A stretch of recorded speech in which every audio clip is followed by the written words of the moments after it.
Assalamualaikum warahmatullahi wabarakatuh.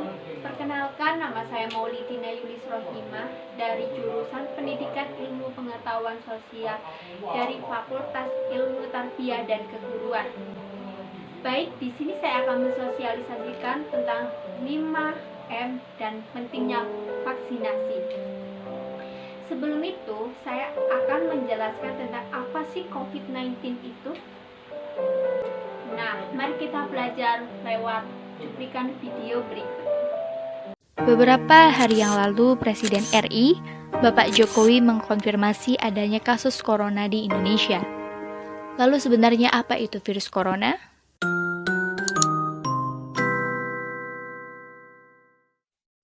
Pada Desember 2019, di kota Wuhan, Cina ditemukan jenis virus baru. Berdasarkan investigasi, virus tersebut adalah 2019 novel coronavirus. Organisasi Kesehatan Dunia atau WHO menyatakan darurat kesehatan global karena virus corona telah menewaskan lebih dari 2.000 orang di seluruh dunia. Hingga saat ini lebih dari 85.000 kasus infeksi telah dilaporkan secara global. Sebagian besar kasus tersebut berasal di daratan Cina. Lalu, apa itu virus corona? Nama coronavirus berasal dari bahasa Latin corona yang berarti mahkota atau halo. Di bawah mikroskop elektron, gambar virus tampak seperti lingkaran sinar yang mengelilingi matahari. Menurut WHO, coronavirus atau COV adalah keluarga besar virus yang menyebabkan penyakit mulai dari flu biasa hingga penyakit yang lebih parah seperti Middle East Respiratory Syndrome atau sindrom pernafasan Timur Tengah disebut MERS-CoV yang terjadi di Arab Saudi pada tahun 2012 dan juga Severe Acute Respiratory Syndrome atau sindrom pernafasan akut disebut SARS-CoV yang terjadi di Cina pada tahun 2003. Lalu jenis virus corona yang baru ditemukan menyebabkan penyakit COVID-19 atau Coronavirus Disease 19. Virus corona tergolong zoonotik, yang artinya dapat menular dari hewan vertebrata ke manusia ataupun sebaliknya. SARS misalnya, ditransmisikan dari luwak ke manusia, sementara MERS ditransmisikan dari unta ke manusia. Menurut berbagai informasi, beberapa jenis virus corona terdapat di beberapa hewan yang hingga saat ini belum menginfeksi manusia. COVID-19 adalah sebuah penyakit infeksi yang disebabkan oleh virus jenis baru yang sebelumnya tidak diidentifikasi pada manusia. Virus dan penyakit baru ini tidak diketahui sebelum akhirnya mewabah di Wuhan, Cina pada Desember 2019. Bagaimana gejala COVID-19? Gejala dapat muncul dalam waktu 1 hingga 14 hari setelah terpapar virus. Menurut WHO, gejala paling umum adalah demam, lelah, sesak nafas, dan batuk. Beberapa pasien mungkin mengalami keluhan nyeri, hidung tersumbat dan berlendir, nyeri tenggorokan, atau diare. Gejala-gejala tersebut biasanya muncul secara bertahap. Sebagian orang bisa saja terinfeksi tanpa mengeluhkan gejala apapun. Sebagian besar atau sekitar 80% orang dapat pulih dari penyakit tanpa perlu penanganan khusus. Sekitar 1 dari 6 orang yang terdiagnosis COVID-19 dapat mengalami sakit parah dan kesulitan bernafas. Orang dengan usia lanjut dan orang-orang dengan riwayat penyakit seperti darah tinggi, jantung, atau diabetes mempunyai risiko lebih besar untuk mengalami keluhan yang serius. Dalam kasus parah, dapat terjadi pneumonia atau penyakit menyerang paru-paru, serta kegagalan organ tubuh hingga kematian. Jika kamu memiliki keluhan tersebut dan baru saja kembali dari Cina atau daerah lain yang positif terinfeksi, segera periksakan ke dokter. Lalu, bagaimana penularan COVID-19?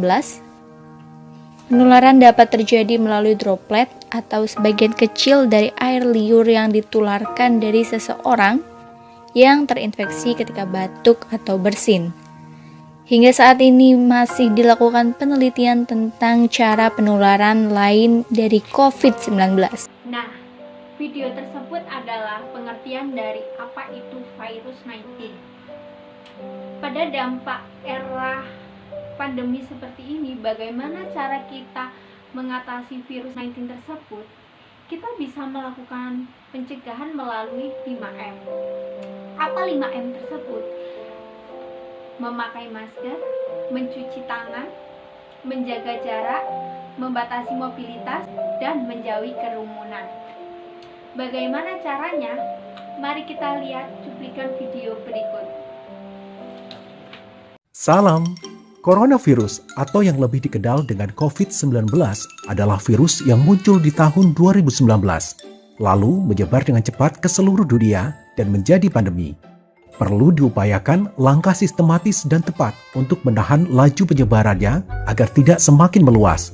Salah satunya dengan menerapkan protokol kesehatan secara disiplin oleh semua pihak. So pasti kita semua ingin pandemi ini segera usai kan? Lalu, apakah gerakan 5M itu?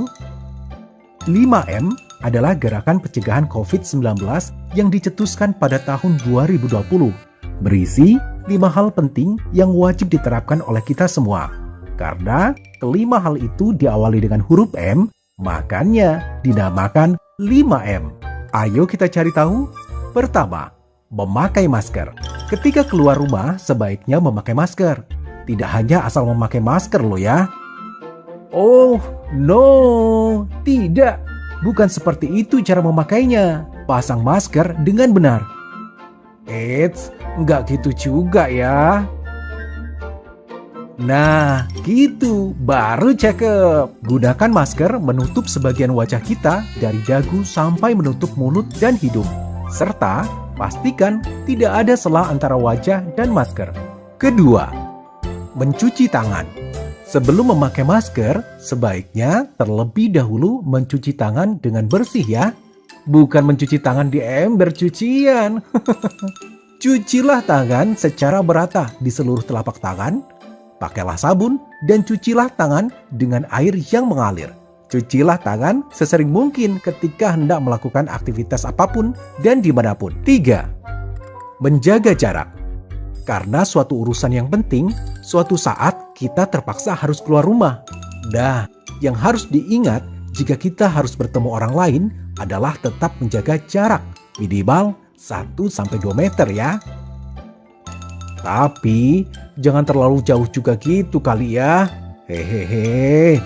Berikutnya yang keempat, menjauhi kerumunan. Contohnya, jika kita diajak emak-emak tetangga untuk bergosip, sebaiknya ditolak. Karena dikhawatirkan corona akan tersebar saat kita berkerumun. Kan gak asik kalau ngegosip tetangga udah dosa kena COVID lagi.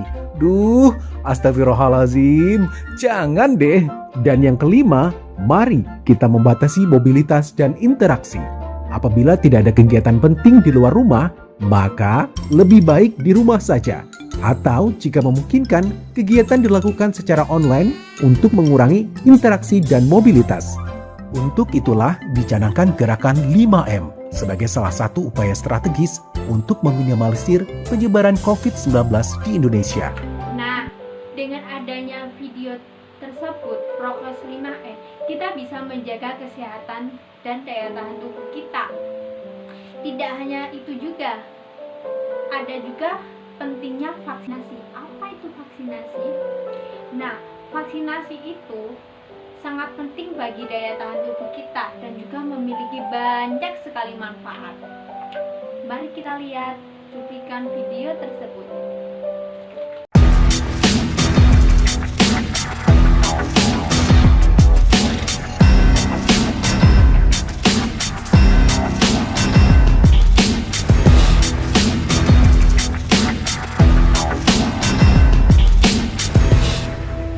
Salam sehat!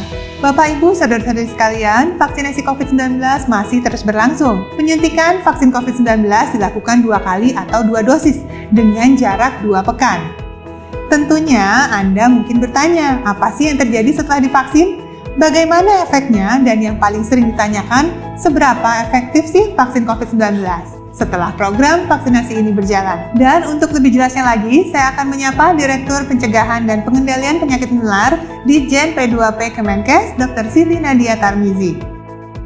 Dr. Nadia, gimana sih caranya sebenarnya mengukur efektivitas dari vaksin tersebut setelah vaksin disuntikan? Vaksin ini kan membentuk antibodi.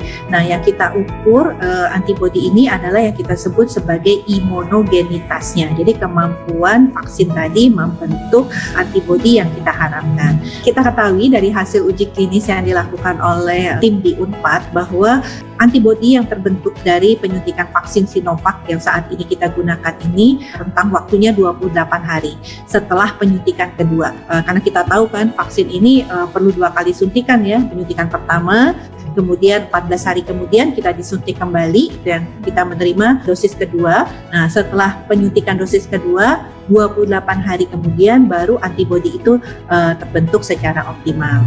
Nah, tiap-tiap vaksin ini memiliki jarak penyuntikan yang berbeda-beda. Nah, kenapa nih harus 2 kali dan berbeda-beda? Jadi sebagian besar dari vaksin-vaksin untuk COVID-19 ini, imunogenitas atau antibodi yang kita harapkan lebih dari 95% itu baru bisa tercapai setelah 2 kali suntikan dalam rentang waktu tertentu ya. Jadi kalau Sinovac ini tadi Dr. Reza sudah sampaikan rentang waktunya 14 hari. Berarti suntikan pertama itu baru bisa mencapai 60% antibodinya. Tapi kemudian setelah kita berikan suntikan lagi di 14 hari kemudian, maka antibodi yang muncul itu bisa mencapai 99% bahkan pada vaksin Sinovac. Jadi untuk mengoptimalkan pembentukan antibodi tadi, maka harus diberikan 2 kali penyuntikan. Tiap vaksin itu berbeda-beda rentang waktu penyuntikannya. Ada yang seperti Sinovac ini 14 hari, kemudian ada yang seperti vaksin AstraZeneca atau Pfizer itu memiliki rentang waktu ada yang 21 hari, ada yang 28. Baik, kita sudah melihat semua cuplikan video tersebut. Mari kita terapkan 5M dan pentingnya vaksinasi agar daya tahan tubuh kita menjadi kuat dan sehat. Cukup sekian dari saya. Salam mahasiswa. Wassalamualaikum warahmatullahi wabarakatuh.